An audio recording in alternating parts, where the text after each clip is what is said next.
Okay, बिस्मिल्लाहिर्रहमानिर्रहीम। आज हमारा दूसरा लेक्चर है और हम पढ़ रहे हैं एडवांस बिजनेस रिसर्च सब्जेक्ट। पहला क्वेश्चन और पहला टॉपिक हम ऑलरेडी वीक 1 और वीक 2 के कोर्स में पढ़ चुके हैं। आज हम दूसरा क्वेश्चन पढ़ेंगे। दूसरा क्वेश्चन हमारे पास है, discuss personal interviews, face to face and telephonic interviews, self administered questionnaires, computer assisted interviewing, selecting appropriate survey research design, pre-test ethical issue in survey research। तो इन तमाम टॉपिक्स को हम क्वेश्चन नंबर 2 में कवर करेंगे। So let's take a start और question number 2। तो पहला जो टॉपिक है हमारे पास वो है पर्सनल इंटरव्यूज़। पर्सनल इंटरव्यूज़ क्या होते हैं? Actually personal interview is a guided purposeful conversation between two or more people। वो इंटरव्यू जिसमें इंटरव्यूअर और रिस्पोंडेंट आपस में इंफॉर्मेशन शेयर करते हैं in the form of question and answer, लेकिन वो पर्पसफुल होती है और उसमें क्वेश्चनेयर जो होता है वो बिल्कुल क्लियर होता है और रिस्पोंडेंट अपने आंसर्स इंटरव्यूअर को प्रोवाइड करता है। तो पर्सनल इंटरव्यूज़ वो होती है जिसमें बज़ाते ख़ुद वो इंटरव्यूअर मौजूद हो और वो रिस्पोंडेंट से डिफरेंट फॉर्म में इंटरव्यूज़ लेता है। क्योंकि पर्सनल इंटरव्यू सिर्फ ये नहीं है कि वो फेस टू फेस होगी, वो टेलीफोनिक भी हो सकती है, वो मेल भी हो सकती है, वो वेब के ऊपर भी हो सकती है।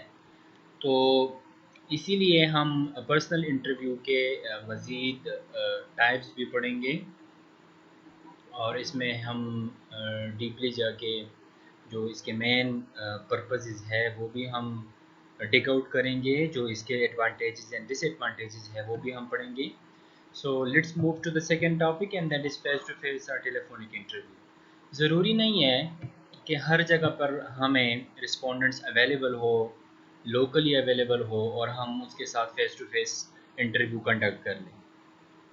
हमें स्विच ओवर होना पड़ता है टेलीफोनिक इंटरव्यू के ऊपर, जहाँ पर हम अपने रिस्पोंडेंट्स को अप्रोच ना कर सके, एक्सेस ना कर सके उनको, तो वहाँ पर हम टेलीफोनिकली उनसे इंटरव्यू लेती है।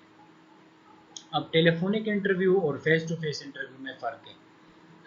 टेलीफोनिकली कोई भी आदमी इतना ज़्यादा टाइम आपको नहीं दे सकता, हार्डली वो आपको जब टाइम देगा तो नॉर्मली हम लोग टेलीफोनिक बातें जब करते हैं तो हम बोर हो जाते हैं, तो इसीलिए हम उनकी एक्सप्रेशंस को भी नहीं देख सकते कि आया वो हमारी कन्वर्सेशन से बोर हो चुका है या नहीं।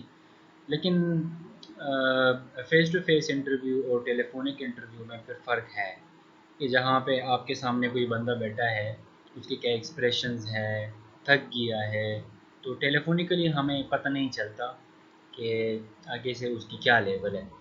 तो level of complexity is always existed in the telephonic interview।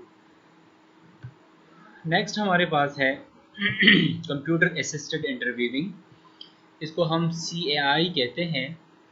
Actually इस कंप्यूटर असिस्टेड इंटरव्यूइंग में क्या होता है कि आपके सामने कंप्यूटर में कुछ फ्लैश स्क्रीन्स आ जाते हैं। लाइक आप कोई वेबसाइट ओपन कर लो, लाइक समटाइम्स आप लोगों ने फेसबुक के ऊपर कुछ ऐसे फ्लैश स्क्रीन्स आपने नोट किए होंगे कि जहाँ पे वो कोविड-19 के बारे में या वो कोई पर्टिकुलर सर्वे करना चाहते हैं, तो उसी फेसबुक के ऊपर ही आपसे कुछ सवालात पूछते हैं और आप फिर उन सवालात के जवाबात वहाँ पे सबमिट कर देते हैं। तो कंप्यूटर के ऊपर कोई अगर आपसे वेब के ऊपर वेबसाइट के ज़रिए से कोई आपसे इंटरव्यू लेता है, मतलब वो आपसे क्वेश्चन पूछता है और अगर आप उसका आंसर देते हो तो सेकंड क्वेश्चन अपीयर हो जाता है, फिर थर्ड एंड सो फोर्थ। तो ये कंप्यूटर असिस्टेड इंटरव्यूइंग होती है।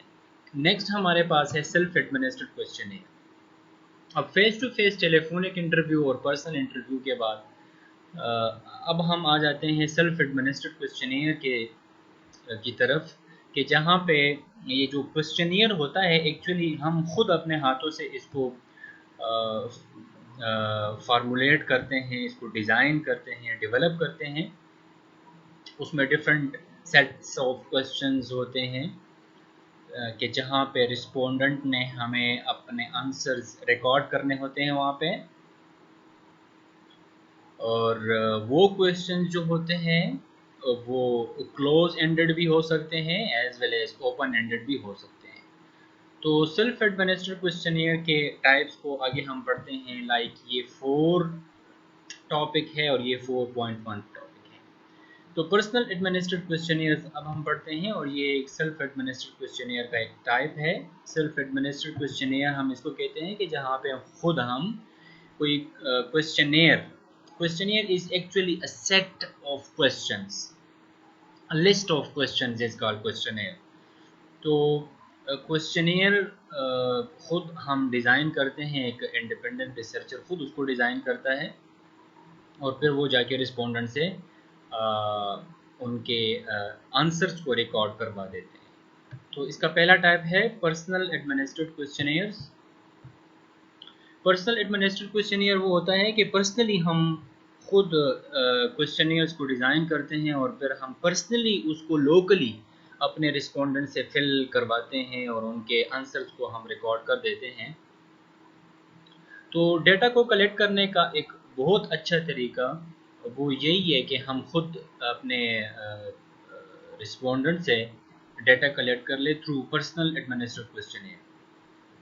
क्योंकि इसका फ़ायदा ये है क्योंकि समटाइम्स हम अगर वेब के ऊपर या टेलीफोनिकली आपसे कोई क्वेश्चन पूछते हैं तो मे बी के वो गैप की वजह से जो क्वेश्चन हमने पूछा होगा और रिस्पोंडेंट ने जो आंसर दिया होगा वो मतलब सेटिस्फैक्ट्री आंसर नहीं होगा या शायद वो क्वेश्चन को गलत परसीव कर ले। तो इसीलिए पर्सनल एडमिनिस्ट्रेटेड क्वेश्चनियर जो है ये डेटा को कलेक्ट करने का बहुत ही अच्छा तरीका है, अंदाज़ है। क्योंकि पर्सनल एडमिनिस्ट्रेटेड क्वेश्चनियर में समटाइम्स हम रिस्पोंडेंट की एक्सप्रेशंस को भी नोट करते हैं कि जब मैंने इससे ये क्वेश्चन पूछा कि are you married or happy, तो फिर उसके क्या एक्सप्रेशंस थे। अगर आगे से ये बोलेगा कि मैं मैरिड हूँ, लाइक मैंने ये क्वेश्चन पूछा कि are you married or happy, तो अगर वो ये कहेगा कि वो मैरिड है तो वो हैप्पी नहीं है, और अगर वो हैप्पी है तो वो मैरिड नहीं है। तो अगर उसकी चेहरे पे स्माइल आ जाती है तो इसका यही मतलब है कि वो इस क्वेश्चन का जवाब देने में, उस इस क्वेश्चन के जवाब देने में ये थोड़ा हेजिटेशन फील कर रहा है। तो maybe there is something with him कि वो इसलिए हमें आंसर नहीं दे रहा और वो कंफ्यूज हो गया है।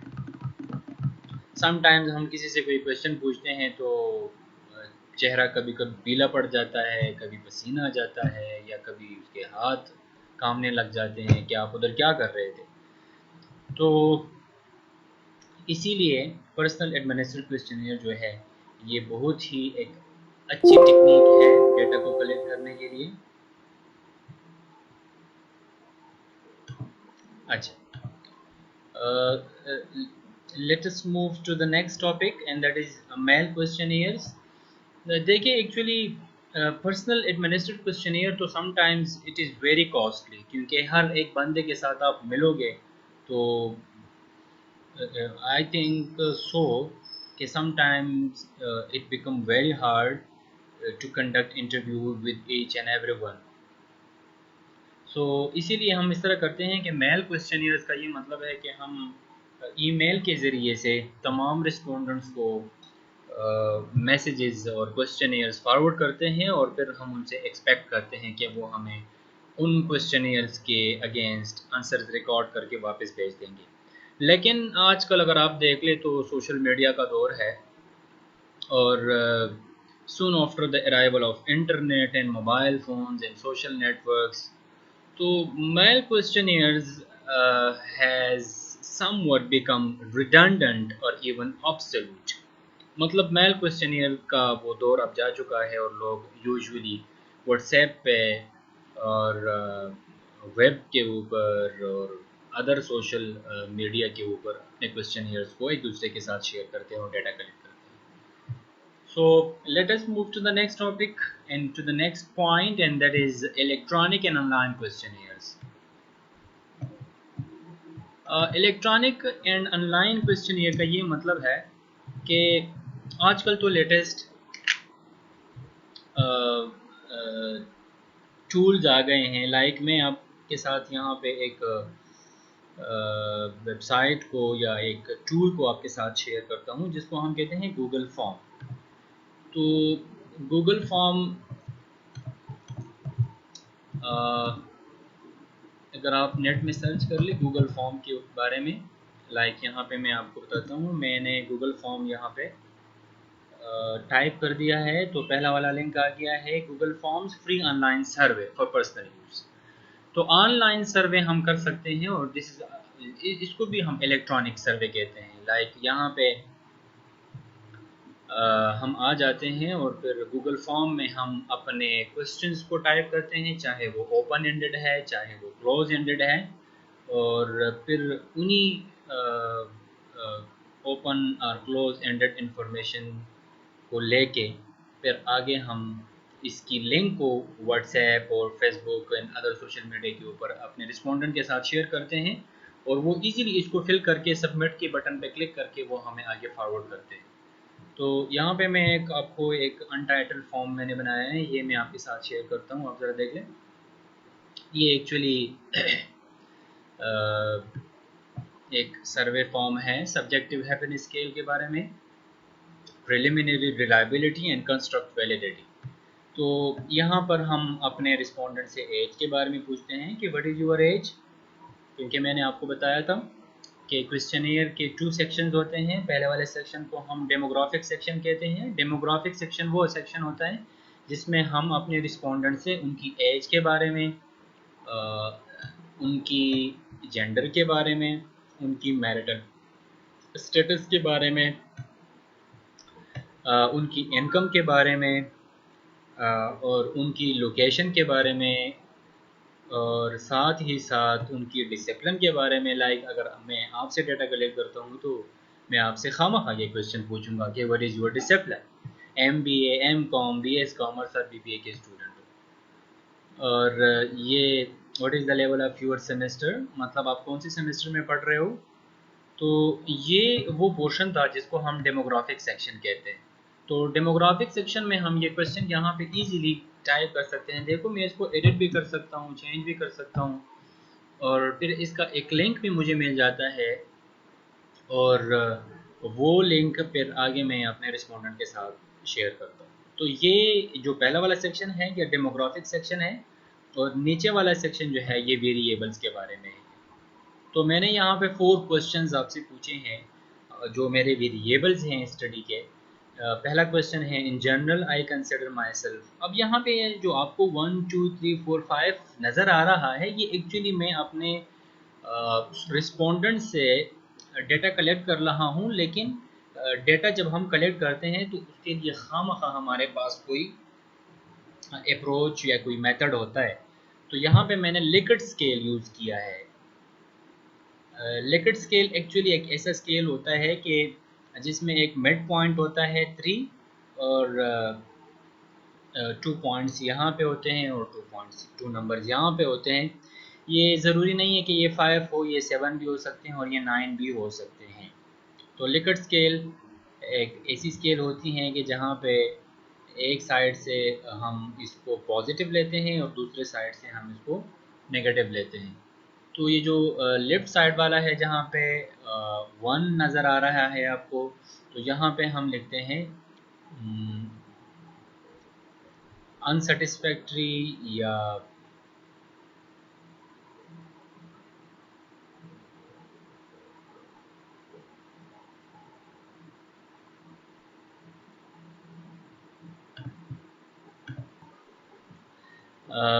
इसको आप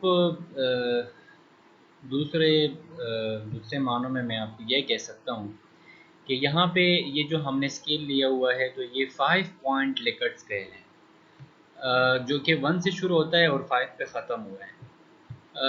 1 का मतलब यहाँ पे है, अगर मैं आपको बता दूँ, let me right something for you on the screen. अच्छा, तो यहाँ पे अगर मैं आपको ये बताऊँ कि 1 से मेरा मतलब है स्ट्रॉन्गली डिसएग्री। और टू से मेरा मतलब होगा डिसएग्री, क्योंकि ये एक एक कैटेगरी में अब पॉजिटिव की तरफ आ रहा हूँ, क्योंकि स्ट्रांगली डिसएग्री का मतलब है माइनस, डिसएग्री का मतलब है उससे थोड़ा कम माइनस। तो इसी तरह फिर हमारे पास थर्ड वन हो जाएगा जो कि मिड पॉइंट मैंने बताया था। तो यहाँ पे हम ये कह सकते हैं कि neither agree nor neither disagree nor agree. तो ये थर्ड का ये मतलब हुआ। और इसी तरह हमारे पास ये फिर फोर का क्या मतलब होगा? फोर का मतलब होगा एग्री, फोर का मतलब होगा एग्री, और फिर फाइव का मतलब होगा स्ट्रॉन्गली एग्री। तो यहाँ पर हमने मैंने आपको ये बता दिया कि ये जो सेक्शन है, ये वाला सेक्शन, तो ये एक्चुअली यहाँ पर ये जो वन है, तो वन का मतलब है स्ट्रॉन्गली डिसएग्री, टू का मतलब है डिसएग्री, इसका मतलब है नीदर डिसएग्री नॉट एग्री, और फोर का मतलब है एग्री, और फाइव का मतलब है स्ट्रॉन्गली एग्री। तो स्ट्रॉन्गली डिसएग्री से शुरू होके स्ट्रॉन्गली एग्री पे ख़त्म हुआ, और ये जो टू हमारे पास, जो थ्री हमारे पास है, इसको हम कहते हैं मिड पॉइंट। और इसी तरीके से फिर हमें अपनी रिस्पोंडेंट की रिएक्शंस के बारे में पता चलता है कि इस वेरी पर्टिकुलर क्वेश्चन के बारे में वो क्या कहता है, दूसरे के बारे में क्या कहता है, तीसरे के बारे में क्या कहता है। तो ये वो इलेक्ट्रॉनिक मेल के बारे में मैं आपको बता रहा था, इधर इलेक्ट्रॉनिक एंड ऑनलाइन क्वेश्चनियर के बारे में, कि जहाँ पे हम वेब फॉर्म की शक्ल में, या इसकी जो लेटेस्ट एग्जांपल मैंने आपको बता दिया गूगल फॉर्म की शक्ल में, हम अपने रिस्पोंडेंट से कैसे डेटा कलेक्ट करते हैं। अच्छा, नेक्स्ट आप इसको खुद पढ़ लें, क्योंकि ये वो जितने भी फॉर्म्स हमने पढ़ लिए हैं अभी, कि हम कितने फॉर्म्स में एडमिनिस्ट्रेड क्वेश्चनियर के ज़रिए से रिस्पोंडेंट से डेटा कलेक्ट करते हैं, तो वो पर्सनल एडमिनिस्ट्रेड क्वेश्चनियर थे, मेल क्वेश्चनियर और इलेक्ट्रॉनिक क्वेश्चनियर। तो इसके एडवांटेजेस और इसके डिसएडवांटेजेस ये आप खुद पढ़ लें। नेक्स्ट हमारे पास है सेलेक्टिंग अप्रोप्रिएट सर्वे रिसर्च डिज़ाइन। अब ये बहुत ही इंपॉर्टेंट है, क्योंकि हमें बिल्कुल भी पता नहीं चलता कि हम टेलीफोनिक इंटरव्यू सेलेक्ट कर ले डाटा कलेक्ट करने के लिए, या हम पर्सनल इंटरव्यू सेलेक्ट कर ले, या हम फेस टू फेस सेलेक्ट कर ले, या हम इलेक्ट्रॉनिक मेल कर ले, या मेल क्वेश्चनियर के ज़रिए से कर ले, या इलेक्ट्रॉनिक मेल के ज़रिए से कर ले, या पर्सनल इंटरव्यू के ज़रिए से हम डाटा कलेक्ट कर लें। तो हमें पता नहीं चलता कि हमने कौन सी मेथड और कौन सी अप्रोच हमने अडॉप्ट करनी है डाटा कलेक्शन के लिए, कि हम अपने रिस्पोंडेंट से कैसे डाटा कलेक्ट कर लें। तो इसके लिए हमने कुछ पॉइंट्स को कंसिडर करना होगा कि हम अपनी प्रोजेक्ट को इनिशिएट करने के लिए कौन सी सर्वे डिज़ाइन को सेलेक्ट कर लें।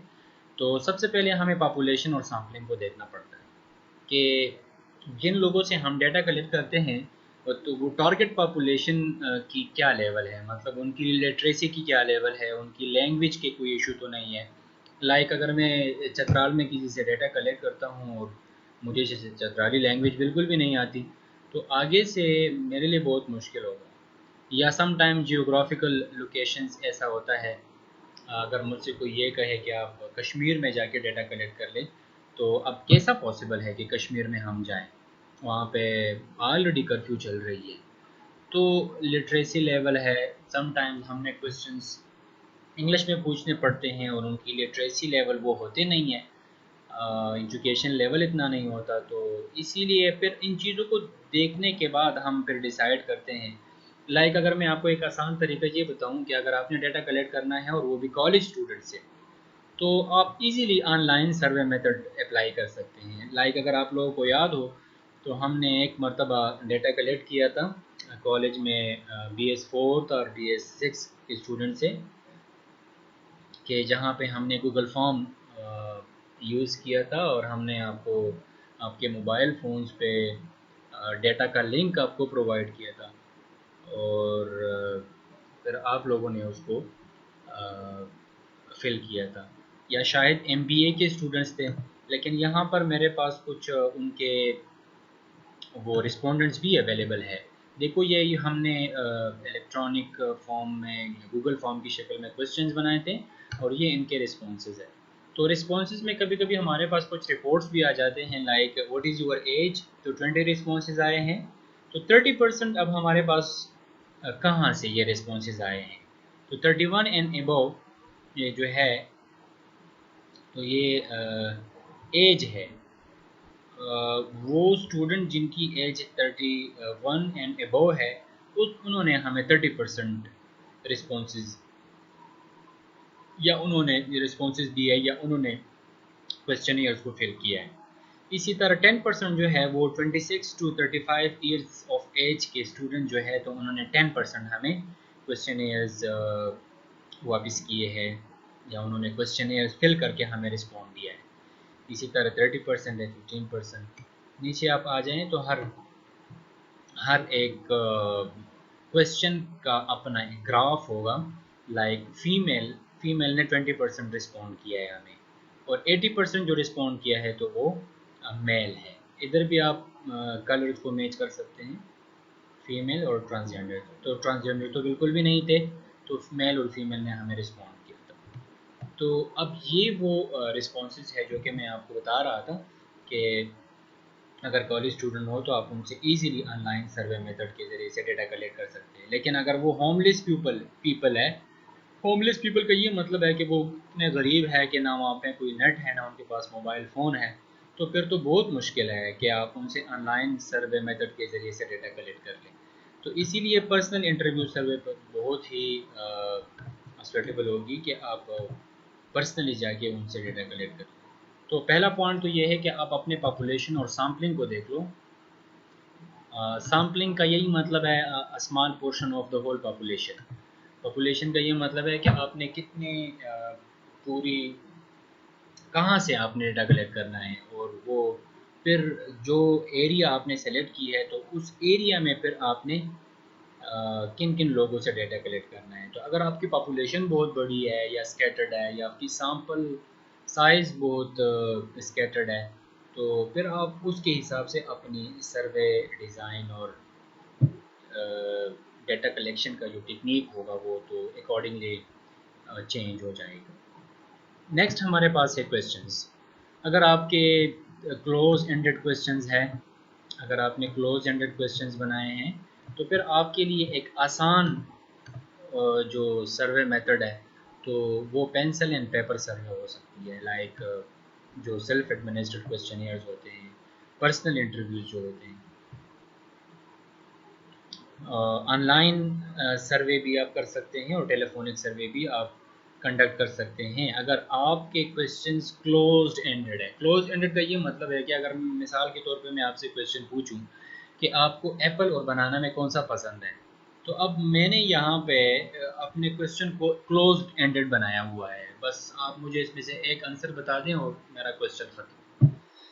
तो इसीलिए आप क्लोज एंडेड क्वेश्चन अगर है तो पेंसिल एंड पेपर अप्रोच सर्वे और ऑनलाइन सर्वे और टेलीफोनिक सर्वे पर पॉसिबल है। लेकिन अगर आपकी जो ओपन एंडेड क्वेश्चंस है आपके पास क्वेश्चन में, तो फिर पेपर एंड पेंसिल सर्वे और ऑनलाइन सर्वे और टेलीफोनिक सर्वे फिर पॉसिबल नहीं है। फिर आप इस तरह कर ले कि आप फोकस ग्रुप इंटरव्यू कंडक्ट कर ले, या पर्सनल इंटरव्यू कंडक्ट कर ले। क्योंकि ओपन एंडेड में आपने क्वेश्चन में से क्वेश्चन निकालना होता है, और ओपन एंडेड क्वेश्चंस हमेशा के लिए जो होते हैं तो वो अनस्ट्रक्चर्ड होते हैं। समटाइम्स हमें क्वेश्चंस के बारे में भी पता नहीं होता, लेकिन हम नॉर्मल एक डिबेट स्टार्ट कर देते हैं, और फिर हमारी डिबेट एक एक पॉइंट से लेके फिर वो पता नहीं वो डिस्कशन किसी और तरफ चली जाती है। तो फिर उसी में से हम क्वेश्चन में से क्वेश्चन निकालते हैं। तो इसीलिए पर्सनल इंटरव्यू के जहाँ पे रिस्पोंडेंट आपके सामने बैठा है और वो आपको जवाब देता है और फिर उसके जवाब में से सवाल निकाल के उससे सवाल पूछते हैं, तो फिर हमारे पास फोकस ग्रुप सर्वे के जहाँ पे नंबर ऑफ़ पीपल बैठे हो और आपस में डिस्कशन करते हो, या पर्सनल इंटरव्यू के जहाँ पे इंटरव्यूअर और रिस्पोंडेंट दोनों मौजूद हो और वो कन्वर्सेशन करते हो आपस में। तो इसीलिए क्वेश्चंस के हिसाब से अगर आपके क्वेश्चंस क्लोज्ड एंडेड है या अगर आपके क्वेश्चन ओपन एंडेड है, तो जिस तरह मैंने बता दिया, तो टेलीफोनिक सर्वे से फिर आप फोकस ग्रुप या पर्सनल इंटरव्यू की तरफ स्विच कर जाते हो। तो इसीलिए हमने क्वेश्चंस को भी देखना होता है अगर हमने डेटा कलेक्शन टेक्निक और सर्वे डिज़ाइन हमने डिसाइड करना हो। अच्छा, नेक्स्ट हमारे पास है बाइस इश्यूज कुछ भी हो सकते हैं जब हम सर्वे में डेटा कलेक्ट करते हैं, तो कुछ सोशल डिज़ायरेबिलिटी के प्रॉब्लम आ जाते हैं, क्योंकि कुछ क्वेश्चंस ऐसे होते हैं कि यहाँ पे मैंने ये पॉइंट मेंशन भी किया है कि many respondents might answer questions that make them look good even when their responses are not really true। कुछ ऐसे लोग भी होते हैं कि वो आपको रिस्पॉन्सेस तो देते हैं, लेकिन वो रिस्पॉन्सेस उनको अच्छे लगते हैं, हालांकि वो ट्रू नहीं होते। तो सोशल डिज़ायरेबिलिटी जो है ये एक सीरियस कंसर्न है जब भी हम पर्सनल इंटरव्यू कंडक्ट करते हैं या फोकस ग्रुप इंटरव्यू कंडक्ट करते हैं। तो सेल्फ एडमिनिस्टर्ड और मेल सर्वे में ये बहुत बड़ी प्रॉब्लम होती है कि जो क्वेश्चन आप उससे पूछना चाहते हो तो वो उसकी जो ट्रू आंसर होती है वो आपको प्रोवाइड नहीं करता, तो फिर उसको भी हमें देखने पड़ते हैं। सम टाइम ये भी होता है कि जो इंटरव्यूअर होता है वो अपनी पर्सनल जजमेंट को यूज़ करके बायसनेस क्रिएट करता है।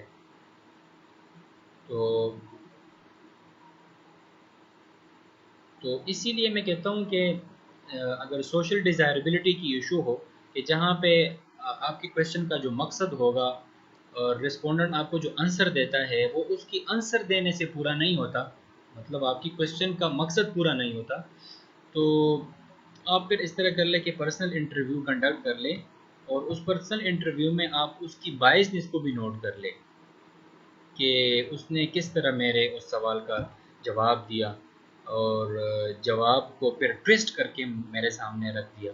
तो ये सारी चीज़ें आप अपने सामने रख के फिर आप पर्सनल इंटरव्यू में ही ये सब कुछ कर सकते हैं। तो अगर सोशल डिज़ायरेबिलिटी की इशू बहुत ज़्यादा है, मतलब आप ये एक्सपेक्ट करते हैं कि ये बंदा मुझे सही जवाब नहीं देगा, तो फिर आप टेलीफोनिक या इलेक्ट्रॉनिक या मेल सर्वे के ज़रिए से डेटा कलेक्ट ना करें, बल्कि पर्सनली आप वहाँ पे जाके डेटा कलेक्ट कर लें ताकि आपको उसकी वो एक्सप्रेशंस और उसकी रिस्पॉन्सेस के बारे में पता चल सके। ओके, नेक्स्ट पॉइंट हमारे पास है रिसोर्सेज। ये तो बहुत इजी है। अगर आपके पास बजट नहीं है तो आप पर्सनल इंटरव्यू कैसे कंडक्ट कर सकते हैं? चतराल में जाके और एबटाबाद में जाके और पाकिस्तान से बाहर जाके आप कैसे डेटा कलेक्ट कर सकते हैं, आल दो कि आपके पास इतना सफिशेंट बजट भी नहीं है। रिसोर्सेज का ये मतलब है, अगर बजट है तो आप डिफरेंट सर्वे डिज़ाइन को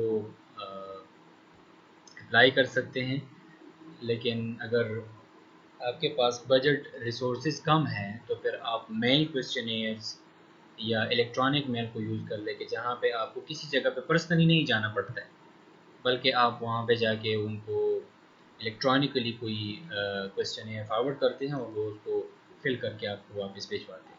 the last one is pretesting the questionnaire. Pretesting का ये मतलब है कि आपको क्वेश्चनियर्स बनाने के बाद डायरेक्टली रिस्पोंडेंट को नहीं देना चाहिए, बल्कि उसको किसी से टेस्ट करवाना चाहिए कि अगर उसमें वर्डिंग में या उसकी फॉर्मेट में या आगे पीछे कोई भी प्रॉब्लम हो तो वो वहाँ पे सॉल्व हो सके। तो प्री टेस्ट के टू टाइप्स है, पार्टिसिपेटिंग है और डिक्लेयर्ड।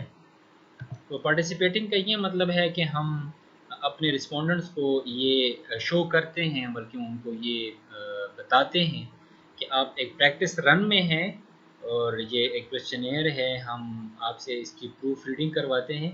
तो आप इसको फिल कर लें और आप इन क्वेश्चंस को भी देख लें और फिर हमें अपने रिएक्शंस भी ज़रा एक्सप्लेन कर लें कि किसी भी क्वेश्चन की फॉर्म में या ऑर्डर में या वर्डिंग कोई इशू है तो वो आप हमारे साथ हेल्प करके डिटरमिन कर लें और हमें बताएं ताकि हम इसको ठीक कर सकें। नेक्स्ट हमारे पास है अनडिक्लेयर्ड प्रीटेस्ट। अनडिक्लेयर्ड प्रीटेस्ट का ये मतलब है कि ये बिल्कुल रियल सेंस में हम रिस्पोंडेंट से डेटा कलेक्ट करते हैं और रिस्पोंडेंट्स उसको प्रैक्टिकली सॉल्व करके और उसको रीड करके अंडरस्टैंड करके अपने रिएक्शंस के बारे में हमें बताता है, लेकिन बिल्कुल एक रियल सिचुएशन होता है। हम उनको ये बताते नहीं हैं कि ये हमें प्री टेस्ट करवा रहे हैं, हम उनको कहते हैं कि ये हम एक प्रैक्टिकल सर्वे कर रहे हैं और या आप अपने रिस्पॉन्सेस को रिकॉर्ड कर ले हमारे साथ। तो ये अनडिक्लेयर्ड प्री टेस्ट है। नेक्स्ट हमारे पास है the last topic, ethical issues for survey research design. Actually American association of public opinion research हमें कुछ कोड ऑफ कंडक्ट्स के बारे में बताते हैं कि जब भी आप डाटा कलेक्ट करते हैं so you must be very honest and you must show respect to the respondent, कि आप उनके साथ इज़्ज़त के साथ मिले और ऑनेस्टी शो करें और इंटेग्रिटी के साथ उनके मिले और उनके साथ डीलिंग कर ले। जितने भी आपके क्लाइंट्स हैं और पब्लिक्स और रिस्पोंडेंट्स हैं तो उनकी आप कॉन्फिडेंशियलिटी का भी ख्याल रखें। कोड ऑफ एथिक्स का आप लोगों ने ख्याल रखना होगा कि आपसे कोई ऐसी गलती ना हो कि जिसकी वजह से आपकी क्लाइंट को, आपके रिस्पोंडेंट को कोई मसला दरपेश आ जाए। तो इसमें हम ये भी पढ़ते हैं कि अगर आप उनसे डेटा कलेक्ट करते हैं तो उनको आप यकीन दिलाएं कि जो डेटा हम आपसे कलेक्ट करते हैं ये कॉन्फिडेंशियल है, हम इसको लीक नहीं करेंगे, लीक आउट नहीं करेंगे और हम अपने मकसद को हम जिस मकसद के लिए हम इस डेटा को कलेक्ट कर रहे हैं तो उसी मकसद के लिए हम इस डेटा को यूज़ करेंगे और आपकी डेटा जो होगी तो वो कॉन्फिडेंशियल होगी। So this was all about the question number 2 जो कि हमारे वीक 1 और 2 में दूसरा टॉपिक था और उस दूसरे टॉपिक में हमने काफ़ी पॉइंट्स पढ़े हैं। मैं ज़रा उस क्वेश्चन नंबर 2 को दोबारा आपके सामने रख देता हूँ। ये क्वेश्चन नंबर 2 था, इसको भी हमने कवर कर दिया है और आपका वीक 1 और वीक 2 का कोर्स ख़त्म हो गया है। आपका जो भी प्रॉब्लम है तो आप मेहरबानी करके यूट्यूब में कमेंट्स में आप लोग वहाँ पे लिख लें, टाइप कर लें और फिर मैं आपको पॉजिटिवली उसके आंसर दे दूँगा। Okay, thank you, wish you best of luck.